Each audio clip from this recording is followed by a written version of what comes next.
বন্ধুরা, কেমন আছো তোমরা সবাই? আশা করি সবাই খুব খুব খুব ভালো আছো। সবাইকে আবারও একবার রথযাত্রা এবং উল্টো রথযাত্রার প্রীতি এবং শুভেচ্ছা জানাই। এই ভিডিওটা স্পেশালি আমার কাছে ভীষণই ভ্যালুয়েবল, খুব স্পেশালও বলতে পারো। তাই তোমাদের সাথে শেয়ার করা। এটা যে কখনো এইভাবে পোস্ট করব সেটাও কোনোদিনও আশাই করিনি, ভাবতেও পারিনি।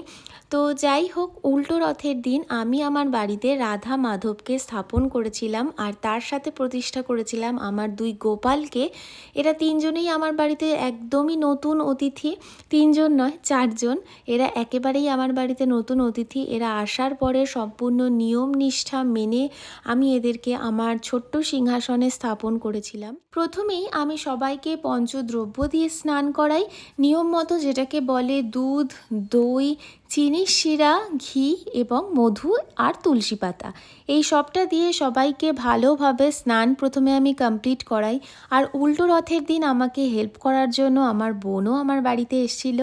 ওর হেল্প ছাড়া এত সুন্দরভাবে নিয়ম নিষ্ঠাপূর্ণভাবে সমস্ত কাজটা সাকসেসফুল হওয়া একেবারেই পসিবল ছিল না।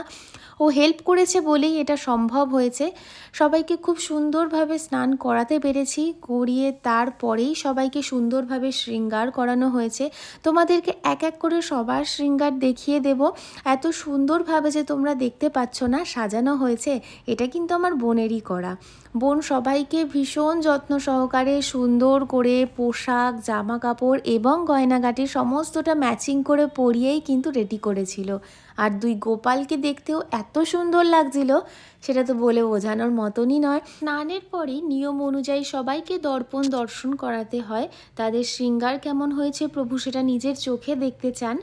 তো তাই সবাইকে দর্পণ দর্শন করিয়েছি এবং আমার সিংহাসনের ফাইনাল লুকটা কেমন লাগলো তোমরা কিন্তু ভিডিওতে দেখে অবশ্যই জানিও।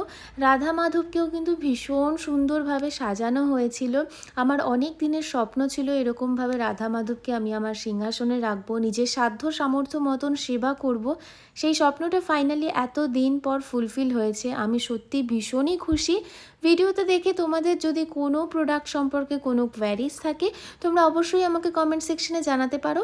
আমি যথাসম্ভব রিপ্লাই করার চেষ্টা করব। আমার বাড়িতে এই রাধা মাধব আসার পেছনেও কিন্তু একটা ছোট্ট স্টোরি আছে।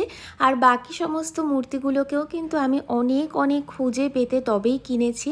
তো তোমাদের যদি কোনো কোয়ারিজ থাকে রাধা মাধবের পোশাক, তাদের মূর্তি অথবা গয়নাগাটি কিছু নিয়ে, তবে কিন্তু আমাকে অবশ্যই কমেন্ট সেকশনে জানিও। আমি তোমাদেরকে সমস্ত কিছু ডিটেলসে জানিয়ে দেব। তো চলো, দেখা হচ্ছে পরের একটা ভিডিওতে। সবাই ভালো থেকো, সুস্থ থেকো, টাটা।